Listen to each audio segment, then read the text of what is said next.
Hello, and welcome to a podcast. I am out for a walk. I brought the dog, and so if I have crazy lurches, let's see, there he is. If I have crazy lurches to the left or right, you will be able to blame the dog. And I am conducting the second episode in a series that I call Synopsis of the book I will probably never write.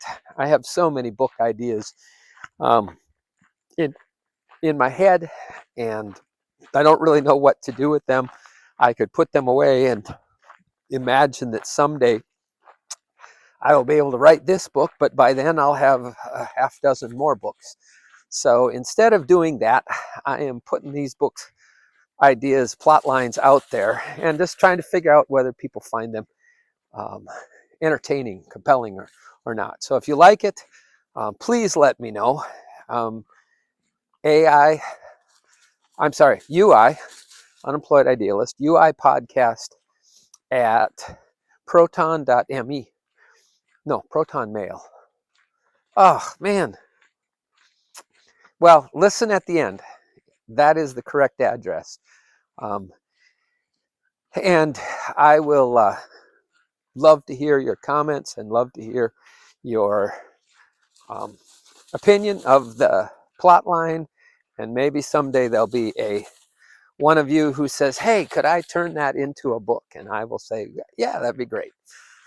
And so, synopsis of another book I probably won't write. Four kind of central characters. One is Peter. He starts out in high school and ends up being kind of central to this as an interesting mixture of a tech guy, but also discovers some other abilities. There is his the girl who he could never possibly hope to aspire to in high school, the beautiful Olivia, who comes into his life and provides the romantic twist to the story. There is a Lieutenant Colonel Jackson, and there is a Dr. Ravetti. I think those are the main characters that you need to keep track of. Lieutenant Colonel Jackson is a lieutenant colonel in the Space Force, and Dr. Ravetti is a physicist steeped in a lot of other traditions. And so he's fascinated by the same things that fascinate Peter. So without further ado, the synopsis of a story I will probably never write. So it starts out when Peter is in high school. He drives his car. He lives in a rural school district and fairly small. And every day he drives to school, he drives through a dead zone of signal. And he begins to notice, because he has a tendency to look for patterns, he notices that when he's on the phone with someone driving to school or home, if he predicts that the call will fail, it always does. But sometimes when he forgets the dead zone or is immersed in a phone call, he can keep the phone and the signal will hold true. And one day when he's talking to somebody, he says that the person says, well, of course, we were talking about, he's surprised, hey, I didn't drop the call. And the guy's like, well, of course, we were talking about something deeply meaningful. And Peter is like, yeah, right. And the guy's like, no, you keep the phone calls if you have the right energy. Well, Peter is very skeptical of that, but Peter also drives the path every single day on his way to school. And so he begins experimenting. And over the year, the end of his sophomore year, the beginning of his junior year, he has tried it every which way he can, and he has come to believe that that somehow there is some effect to not exactly signal strength, but to data And he gets so that he can, um, by focusing, it appears to him that he can keep the signal strength, but he can make the data fail. So he will make a call, and the call will hold through, but the information coming on the call is totally scrambled. But that's not a particularly useful skill to have, direct data. At least he doesn't think it is. Until in his senior year, he is in physics class with the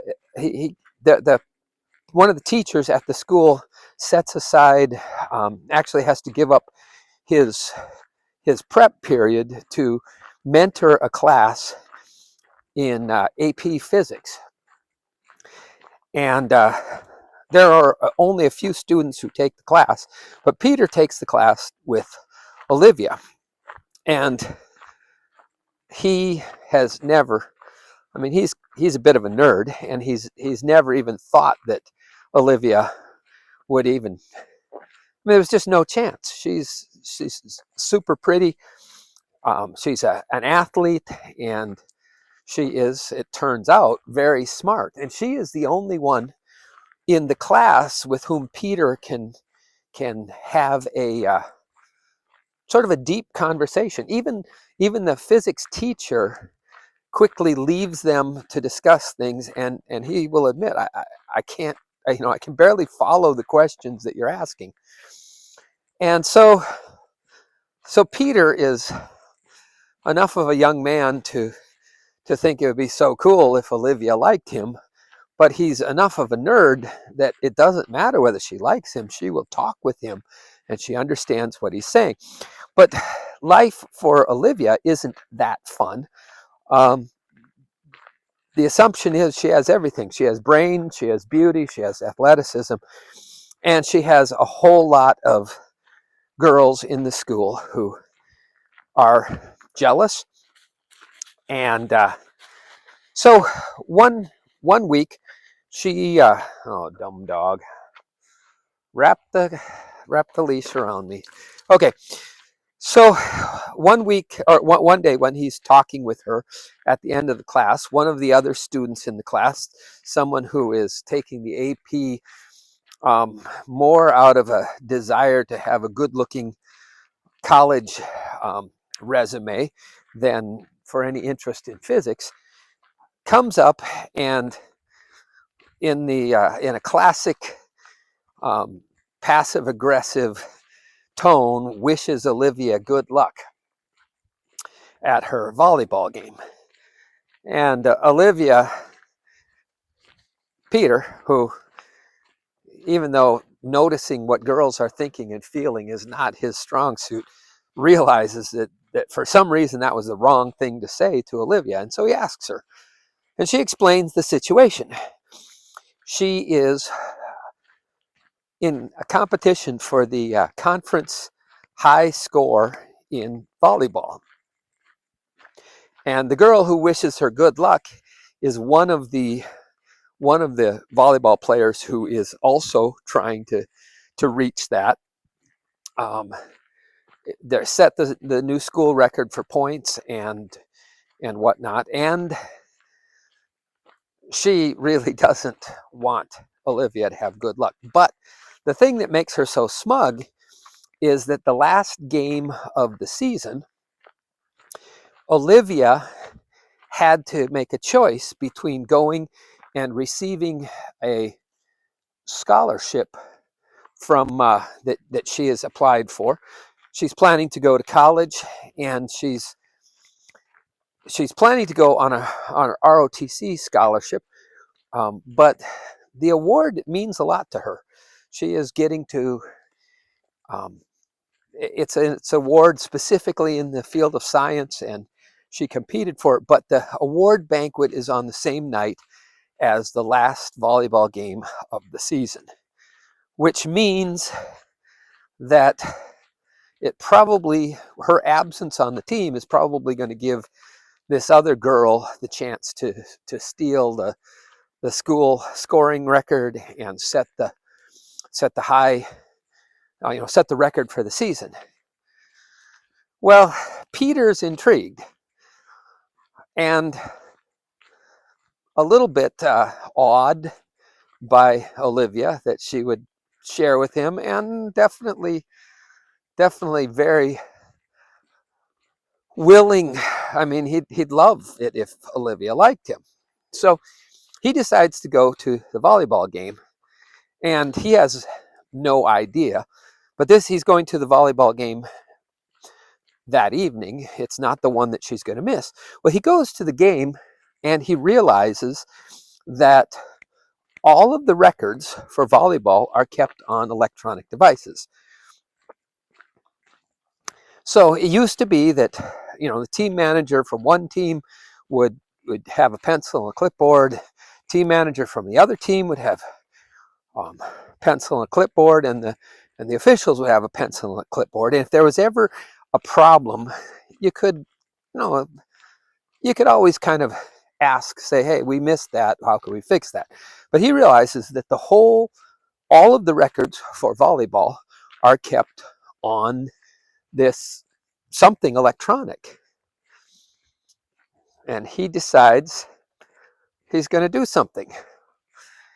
So he goes to the final game, and what happens, he sits there and he doesn't even know if it works, but he tries to concentrate on the devices that he can see. He sits a little bit behind the officials table, and by concentrating, he starts taking down their electronic devices. The one team, the away team, he takes down theirs by concentrating, and it seems to be working. So he lets enough time elapse so that they don't have a lot of chance to play again, and then he takes down the official scorekeeper, and then he takes down the home team scorekeeper. And all of a sudden, nothing's working right. And they try to sort of switch to pencil and paper quick, but they can't. And all of a sudden, there's a technical timeout called, and they talk to the referees for the game, and they cannot use any of their scoring methods, and they don't have the record of what has happened in any specificity. And everybody's recollection is a little bit different, and they don't know what to do. So they call the athletic director. Well, the athletic director of the school just happens to be the physics professor. No, not professor, physics teacher. And he's kind of been watching, and he feels really bad that Olivia isn't there, and he doesn't know what's going on. But he sort of, at his urging, he suggests that they need to reschedule, and he suggests that it's possible for him to reschedule. The dog found something. He suggests that it would be possible for them to reschedule the game, and encourages them that that's probably the only solution. Otherwise, there will always be a question about the results. So the two coaches agree, and Olivia gets to play the last game of the season.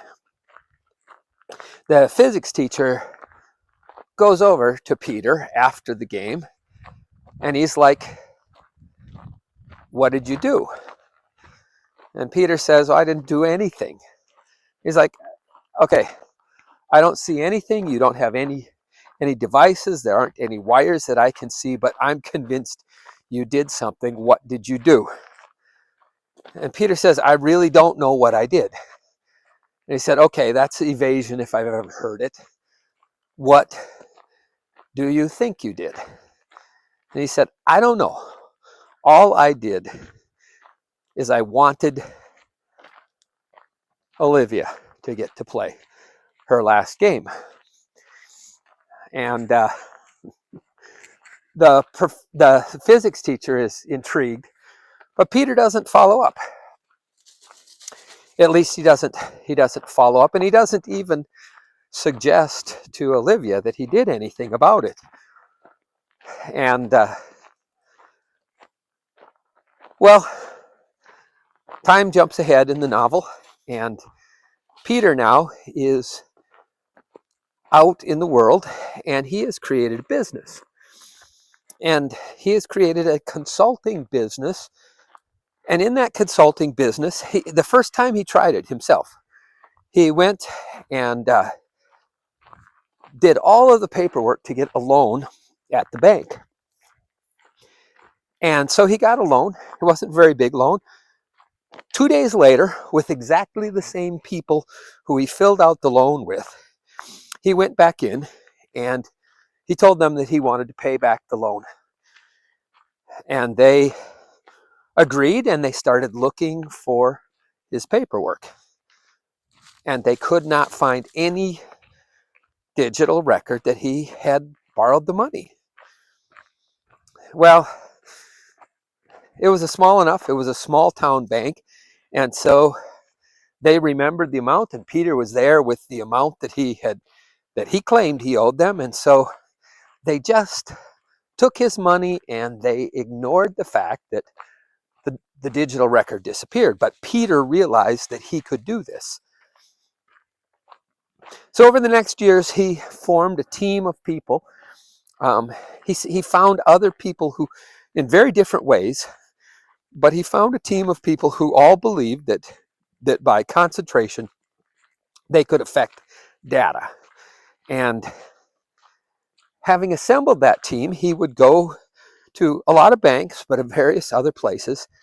And his goal was, he did one other piece, and that was he started purchasing what was considered to be old hardware, but he purchased lots and lots of hardware that made the process of backing up your records happen on some physical copy. And so he went back to the place where you could back it up on basically Blu-ray, a data dense but physical copy. And he basically purchased as much of the used equipment as he could, which was going for a song, because everybody was backing up their data on clouds. They were backing up their data on drives, and that were not hard drives.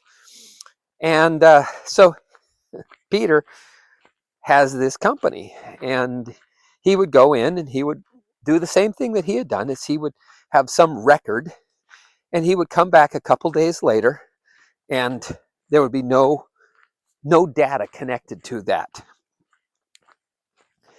And people would say, well, wait, how did you do this? And he's like, the question isn't how did I do this? The question is, am I the only one who could do it? And if I were really trying to cheat you, why wouldn't I just take out the loan and leave? I am trying to reinforce to you the idea that there is not a virtual reality. There are two worlds. There's a virtual world, and it can be useful, but you have to keep your records in the real world. And by and large, his customers took his advice, and a lot of them ended up purchasing from him the hardware that would provide for that. Meanwhile, Olivia went on and got her degree from the college on her ROTC scholarship, and she ended up working with this general. His name was Franklin Baum, but some of the people around him dared to call him General Oz. And he was a general. He was one of the highest ranking generals in the newly created Space Force. And she went to work for his office. And one of the tasks that General Oz was, there's a squirrel up there. Classic ADHD. I don't think I have it, but I still am like, squirrel. And the dog now. Sad thing is I notice the squirrel before the dog does. Anyway, the one of the things that General Oz is trying to do is he's charged with a top secret compartmented AI. So he is trying to make an AI that can go out and learn from the internet, from any data it can mine, but it has to have a one-way barrier. So the AI needs to go out and learn stuff, but not carry information out. And so it's a real challenge for security, because the whole world of AI is pretty fluid. And the AI is taught to do what makes sense. And it's hard to explain to the AI the purpose of the security. And so even though the AI is using common sense on most places, it's not using common sense when it comes to data, because that's the thing it does, is it mines for data. It gets information from anywhere around the world. So General Oz has created the Defense Department, or the War Department's AI. And he's very proud of it, and it is pretty amazing. But he has on his staff Lieutenant Colonel Jackson. Now, Lieutenant Colonel Jackson had the advantage of doing most of his Air Force career as a enlisted. And when he was nearing the end of his career, the Space Force was created. And when the Space Force was created, he managed to get an opportunity to go commissioned in the Space Force after he had gotten his bachelor's degree on his own, and he got to go and get a master's and a doctorate in physics, particularly in, well, it was so far up that on one hand, his degree is very specific, but the disciplines were so wrapped in. And so it was about numbers, it was about at the theoretical level, but it was also about the physics down to the subatomic particle level. And so Lieutenant Colonel Jackson ended up then starting his commissioned career super late. And the result of that is that he was older than everyone else, but they could always find an exemption that didn't require them to trigger the retention control point, where basically if you haven't reached a certain rank by a certain time, then you have, we're going back the other way, dog. Then you have, basically it's up or out for most people. And so that didn't apply. So Lieutenant Colonel Jackson has been working. He has a lot of connections over all the years of service, and he apparently playfully starts a club, and he calls it the No Pose. It's the non-political officers.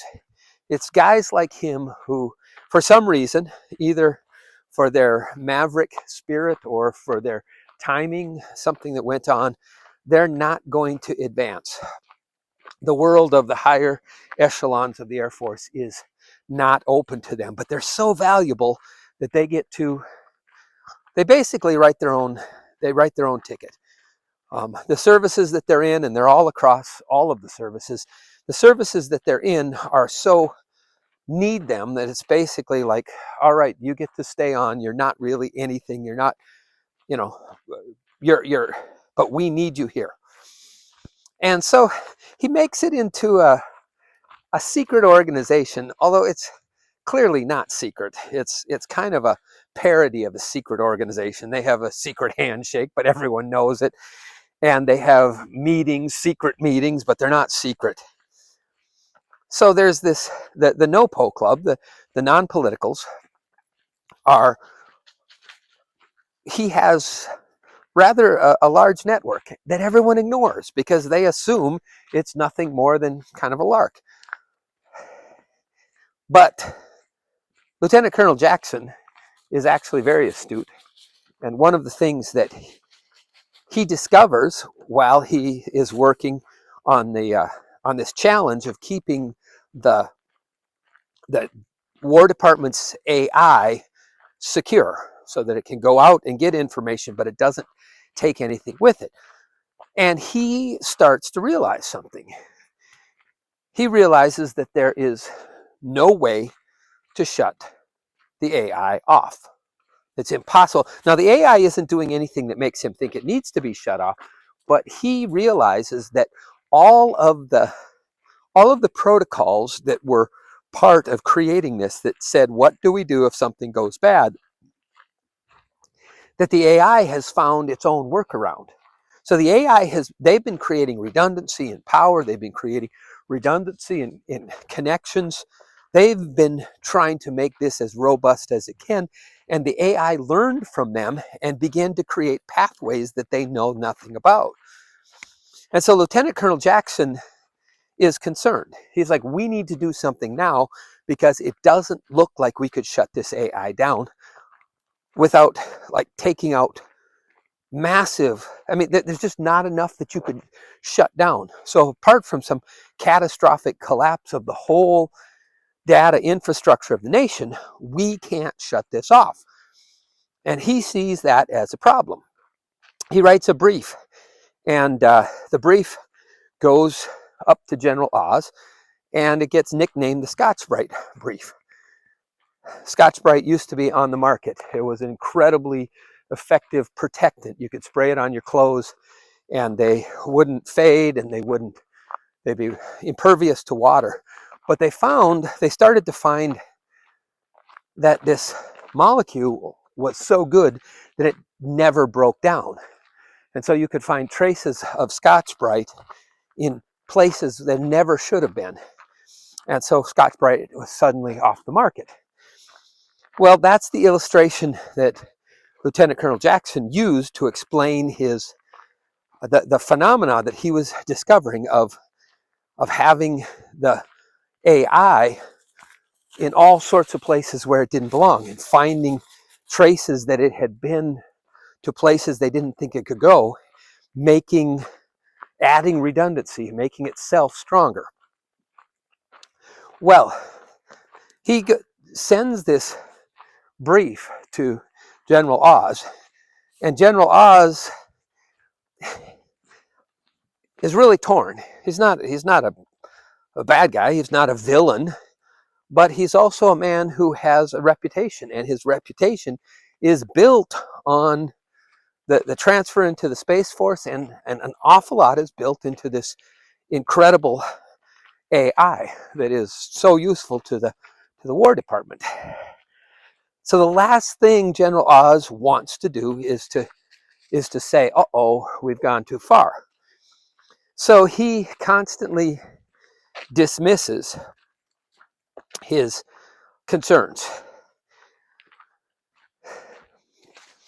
Back in Peter's world, one of the companies that he has done consulting for and ended up buying real storage for virtual data from Peter is owned by a guy who always smells a rat. He's sure that Peter is working some scam, but he doesn't know what it is. So when he brings in Peter as a consultant, and basically when Peter and his team come in, they do the same thing every time. Is he picks a particular piece of data which anybody could have, and he says, okay, well, here's the record we created for you in our system, and now we're going to store it and back it up. And he's tried Peter several times, and he tries to have additional backups that he can't know of. But all of the backups are cloud-based, they're data-based. And so he's sure that he can figure Peter out. Well, he ends up talking to one of the reasons why he is very suspicious is he's fascinated. Before he was in business, he was a computer science major, and he tended to really get into the classes that were on quantum computing, and he wonders what the possibilities are of that. So he contacts one of his professors. The professor he contacts is a Dr. Ravetti. And Dr. Ravetti says, okay, hire him again on another business, not one that you're connected to, but here I want you to make a environmental recording of everything that happens. And Dr. Ravetti sets up sensors, and so that they can, while the test is going on, they're recording everything. They're listening they're looking for radio attack, jamming. They try everything. So there's total surveillance, and Peter pulls off again. The data that he has disappears. But Dr. Ravetti notices something. So he tells the businessman, he says, look, I don't know what this is, but I'm so fascinated. You've paid Peter enough, he shouldn't mind. And you've made you've made it obvious that you are super skeptical even while you're paying him. So I don't think Peter's going to mind. Will you just let me talk to him? So Dr. Ravetti comes to Peter and says, look, I'm not trying to call you out. I'm not trying to take down your business model. I just wonder, just answer me this. Do you know what you're doing? And for some reason, Peter finds Dr. Ravetti very intriguing. He says, no, I don't know what I'm doing. I just found out that by wanting certain outcomes, I can cause them to happen if I am focused on some place where the data is for any amount of time. But he says, I can't go anywhere with it. But he said, it just seems like once I wreck that data goes and wrecks a lot of other data. And Dr. Ravetti says, I need you to work with me. I want to experiment with what you're doing. I am so fascinated. Long ago, when I was young, I realized that if the speed of light, there's no way to measure anything faster than the speed of light. So scientists simply said the speed of light is as fast as anything could go. That's the upper limit. But he says there's no reason to believe that. To me, it looks like the speed of light may have been faster at some time. And the reason that the speed of light seems stable to us is because it's on the almost flat portion of a curve. But when the universe began, it was infinitely fast. And so the speed of light has been decaying. Now, that wouldn't matter to me, but he said, it appears to me that what you have done is you have done something that I'm terming binary graying. Okay, data acts the way it acts. It stores information as ones and zeros. Obviously, you know this. But what you seem to be able to do, and my theory is that you are accelerating the subatomic particles past the speed of light. When subatomic particles are moving at the speed of light, they act in predictable ways. We can't measure them, but we can predict them with a high degree of certainty, enough certainty that we can rely on the data that they produce. But it appears that what you did when you, and I suspect there were 6 other people on your team, and Peter said, well, actually there's 7. He said, all right, well, I was close. But he said, it appears what 6 people did was they focused on data, and they added energy to the subatomic particles, the electrons and others, and they grayed the data. Now, I followed it as long as I could, but here's what I think is happening. I think that somehow your concentration allows you to gray the data. gray the binary and wreck the data. He said, I don't know what that means. It appears to me that the effect gradually wears off. I don't know whether the subatomic particles continue at that higher rate of speed or whether the speed decays back. Either they get so diffuse that it's not really relevant, or else they end up slowing back down. But that's what I think you are doing. And Peter said, well, great. What do I do with that? And Dr. Ravetti says, I don't really know. But first of all, I think you have an incredible gift. And I'm really intrigued in challenging all of the assumptions that are based on the speed of light. And Peter said, well, I mean, that's like every assumption ever made since I don't know when. And he said, I know. He said, this will do to our physics what quantum physics did a while ago. Quantum physics took into account the fact that we can't measure things moving at the speed of light, but it never suggested that we could move them faster than the speed of light.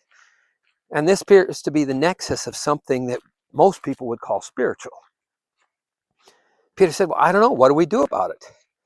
And Dr. Ravetti said, I don't know. I just would like to be working with you and not against you.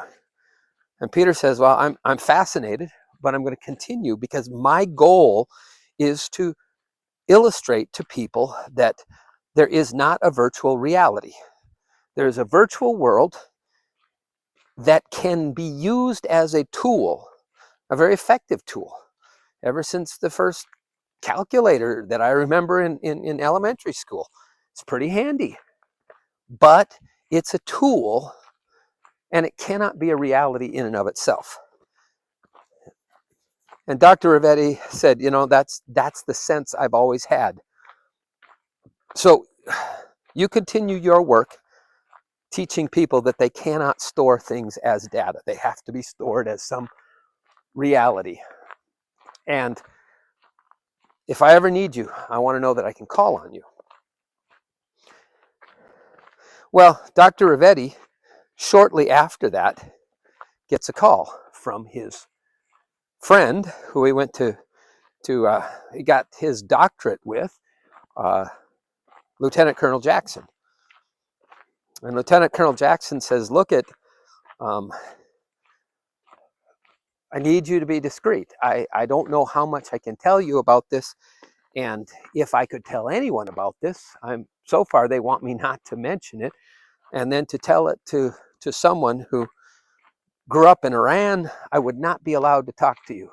So you have to promise me that this stays between us, but I have a serious question. And Dr. Ravetti says, go ahead. And he says, well, how would you go about shutting down an AI that got so smart that you couldn't shut it down? And Dr. Ravetti says, I have an answer. So Lieutenant Colonel Jackson, and because meanwhile, Lieutenant Colonel Jackson has been pushing General Oz to do something about this. And General Oz says, no, I can't. This is my career. This is my esteem. I'm not going to warn people about a danger that makes me from the hero into the villain. And Lieutenant Colonel Jackson says, wouldn't you rather look like the villain than be the villain? So he gets more entrenched in his ways. And as a result, Lieutenant Colonel Jackson has to figure out an elaborate plan to get away from watchers and that he suspects may be watching him. And he sets a meetup with Dr. Ravetti. And Dr. Ravetti talks to him about this guy named Peter. Well, Lieutenant Colonel Jackson has been in his office. He is pretty close to the general's primary technical assistant, which is Olivia. And so one day, Lieutenant Colonel Jackson has Olivia in his office, and he is talking to something unrelated, and doesn't notice that on his notes there is the name of this guy named Peter. And she asks him, Peter, she gives his full name, and he's like, yes. Do you know him? And she said, yes, I do. I went to high school with him. But by her look, Lieutenant Colonel Jackson says, and there's more to this story. She says, yes. She said, I've been paying attention. I know your problem. You believe that we need to have a way to shut down AI, and the general doesn't agree with you. He said, yes. She says, there's something I've never talked to anyone about, but maybe it's time to talk to you about it. And he says, does it have to do with Peter? And she said, yes, it does. And she tells the story that she got secondhand about how her senior game for the volleyball team was rescued. Lieutenant Colonel Jackson meshes that story with what he's heard about Peter from Dr. Rivetti. And he says, is there any way that you could contact Peter? And Olivia says, that's not hard. We have some friends, mutual friends back at high school, and I can reach out. And he said, that's good, but I would rather that you contacted him in person. Is there any way that you could make that happen without a digital trail? She says, yeah, I suppose so. So on the next leave, Olivia goes and asks around amongst her friends, and she finds out an address for Peter. She travels to where Peter lives, and she calls him and says, hey, I'm spending a couple days in your city. What if we got together and hung out? And Peter is delighted. And so he says, absolutely, you name the time and the place, I'll be there.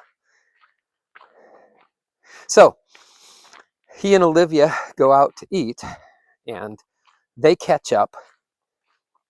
And then Olivia has decided how she's going to approach him. She says, Peter, the senior game of my volleyball, you did something. What did you do? And Peter said, I don't know what I did.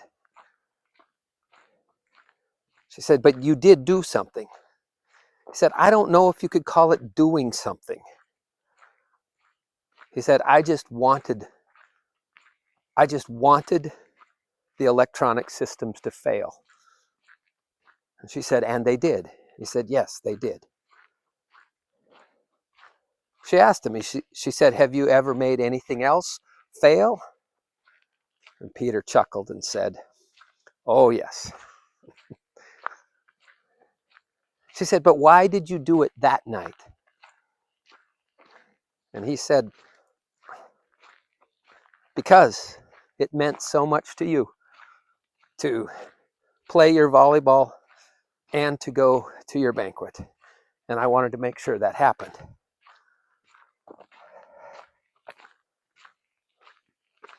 And she paused for a moment. And she said, you know, I don't think anyone has ever done something that nice for me before. But right now, I can't go down that path. I need to ask you a question. Do you think that you could take down a system? How much access to a system do you need? And Peter said, I don't need access to the system. I don't have to break through any guarded barriers. I don't have to pick any locks. If I have access to some point where the data goes into a system, it appears that I can go into that system and undermine that data. And she said, that's what Dr. Ravetti said. And he's like, you've talked to him? She said, no, but my boss has. Would you be willing to talk to my boss? And Peter said, I did look up what you're doing. I know that you are working with Space Force, and Space Force works with cyberspace. So my answer kind of has to be no. What I am doing affects cyberspace profoundly, and there are certainly people who wouldn't like it. She says, I understand. I don't want you to talk to my boss on paper. I want you to talk to my boss. His name is Lieutenant Colonel Jackson. Look him up. But if you're willing, he wants to meet with you. So Peter and Lieutenant Colonel Jackson find a way to contact each other face to face. And Peter understands the issue and realizes that this is bigger than anything he's been trying to do.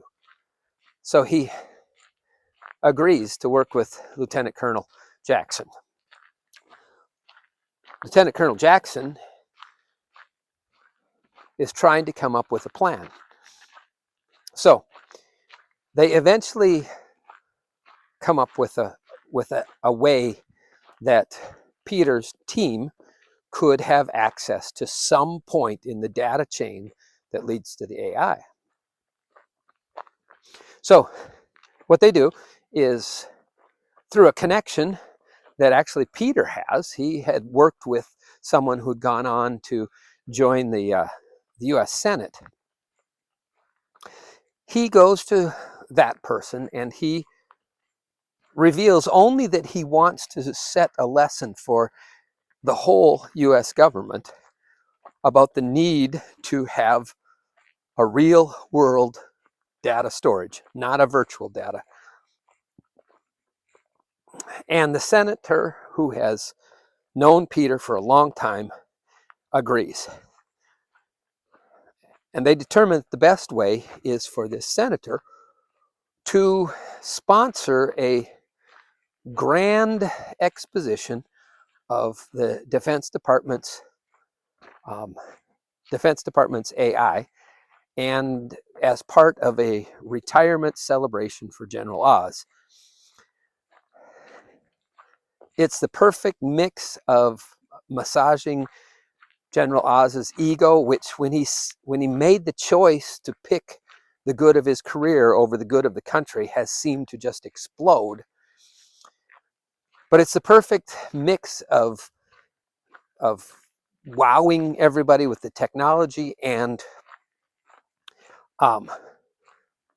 massaging his ego, that General Oz quickly gets on board and sets out agrees to an elaborate display of the AI. And it's part of a retirement ceremony, and the retirement ceremony is going to occur with a meal, and the meal is going to be served by a catering company. And it turns out that with plenty of notice, Peter is able to bring his team on as caterers. And through the access, through the data that they will see, and the data is scripted.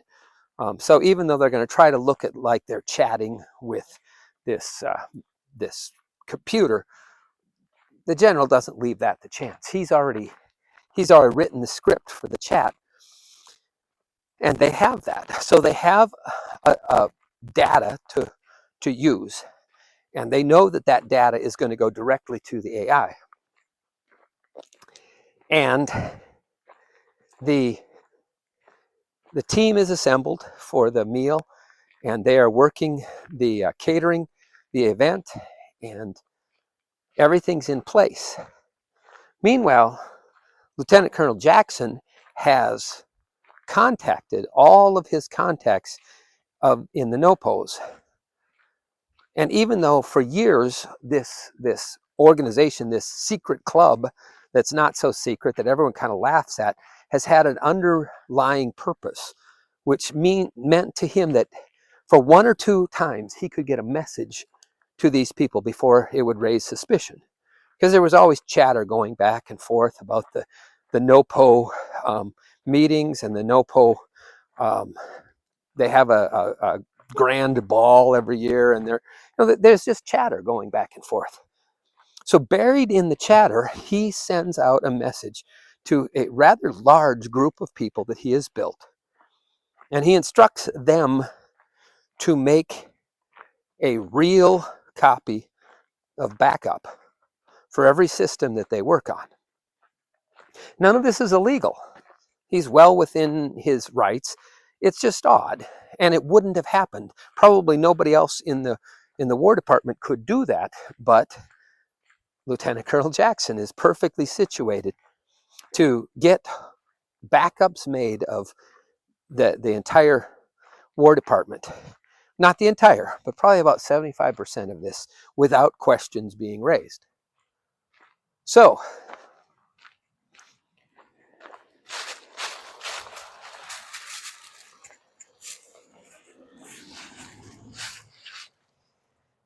Peter,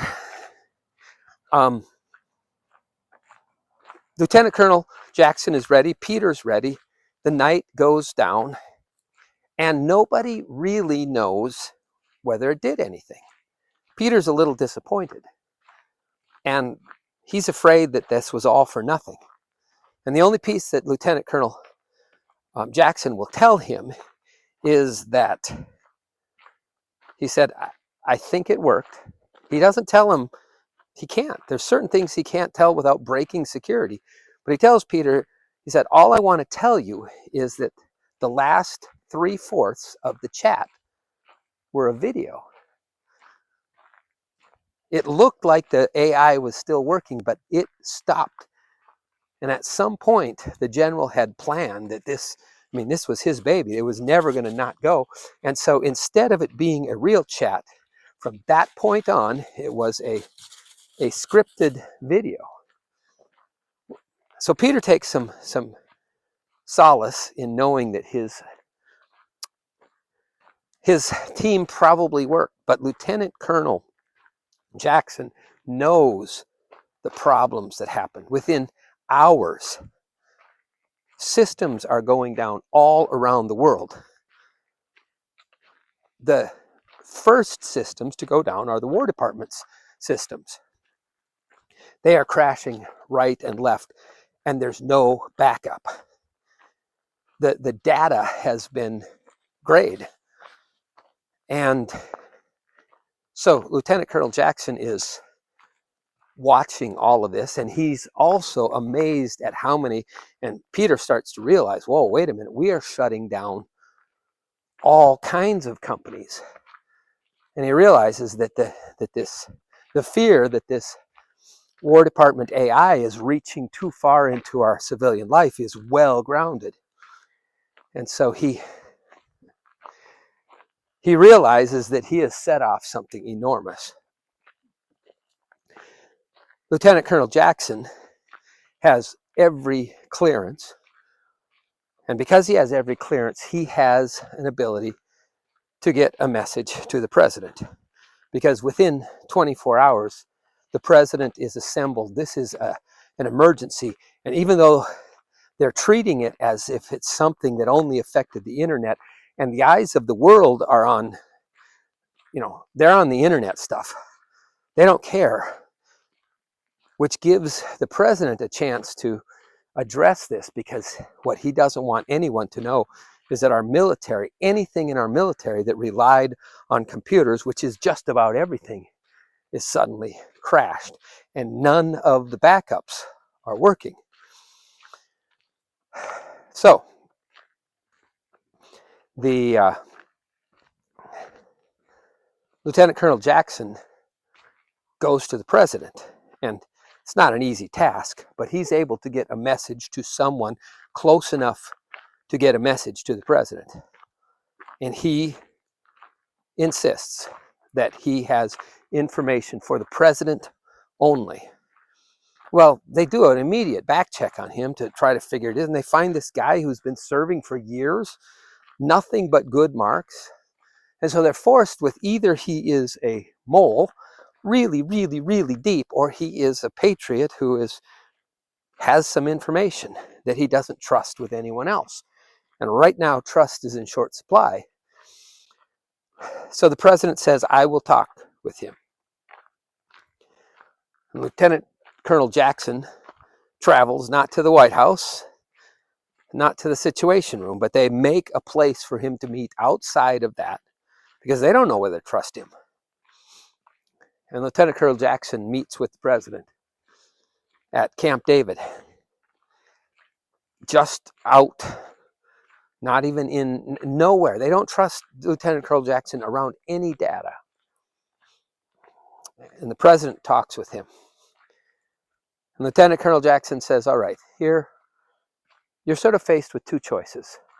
I have come forward, and so now you basically know I have some knowledge of this. He says, you can follow every trail of everyone I've been connected to and try to figure this out. You can decide to prosecute me and anyone involved, but you will find that what you are ending up doing is you're having to prosecute us for a conspiracy that didn't commit any crimes. Now, maybe you could twist it to look like it, but nothing that we have done has broken any laws except the result. Or, he said, there's another option. I can trigger a reboot of about 75% of your military assets. We couldn't back all of them up, but I can trigger a real backup. And the president said, no, they've tried backing them up every way. And he said, no, I have another way that they are backed up. I can return everything to where it was yesterday. No, not everything. About 75% I can return to where it was yesterday. But in exchange for that, you have to lead this government and the people of this country into a clear understanding that there's no such thing as virtual reality. There is reality and there are virtual tools. And the president says, well, what do you mean? He said, you need to. Now you notice that in this crash, one of the Bitcoin systems went down. The other stayed. You know which Bitcoin system went down? The one your government is not trying to control, but you were trying to invest in it. The president said, how do you know that? He said, I don't. I just am guessing I know why it crashed. He said, we didn't take down the Bitcoin system, but you're going to have to realize that there are people who love this country who can affect pretty much any piece of data anywhere and make it disappear. But those people, I trust. I don't advise you to trust them, but right now I trust them. But what you can't trust are all the people who just saw what was possible and are looking for a way to backwards engineer it. You have to tell the people of this country. Now, I don't have very much. This is advice to you. This isn't conditions. The only condition I have is that from this date on, no information that has been stored exclusively as data can ever be used to prosecute or bill anyone. The president said, wow, that's going to be tough. That's going to undermine a lot of cases, and that's going to undermine a lot of accounts. And Lieutenant Colonel Jackson, well, you could treat that as the ransom. And you can decide. You can decide that you're going to go after me and try to untangle this complicated. And remember, I'm a security guy. If I set out to hide this. You can bet I hit it well.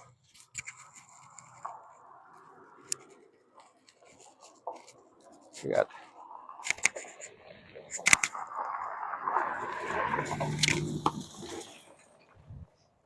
You can bet that I hit it well. So you can try to track me down and prosecute, or you can have all of your military assets back online. But you have to protect the people from the kind of thing that someone who didn't care about this country could do. You have to lead the people out of a dependence on virtual reality.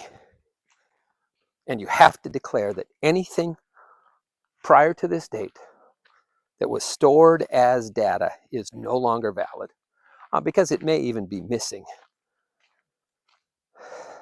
So that's your choice, President. You can do the best thing for the people, or you can put forward a great show. You can come after me, and you can claim to be untangling a conspiracy that goes deep. It's up to you. Protect the country with the military and start dismantling this system that is incredibly vulnerable, or look like the big bad man who's getting us evil villains. So that's basically all I have to say, but I have one more paper for you to read. And Lieutenant Colonel pulled out of his pocket a letter, not on government stationery or anything else, just a letter from a doctor, his doctor. And as he handed it to the president, he said, "History will be your judge. I won't. You make the choice of what's right." And he handed the president the paper, which told the alarming story of a cancer inoperable that Lieutenant Colonel Jackson had received just days earlier. The president took it, stood there shaking his head as Lieutenant Colonel Jackson spun around and headed towards the nearest of the Secret Service watchers. The president wondered, what am I going to do? And maybe you wonder, what would I do? And if so, that means I told a good story. Oh, hope you enjoyed the story. And happy trails. We'll give you one last picture of the doggy at the end of the leash. Hey, Jingo. Oh, I can't do this as a selfie. Oops, there he is. I'm a bad videographer on a selfie stick. For him, it's always happy trails. You have a great day. I look forward to hearing your feedback.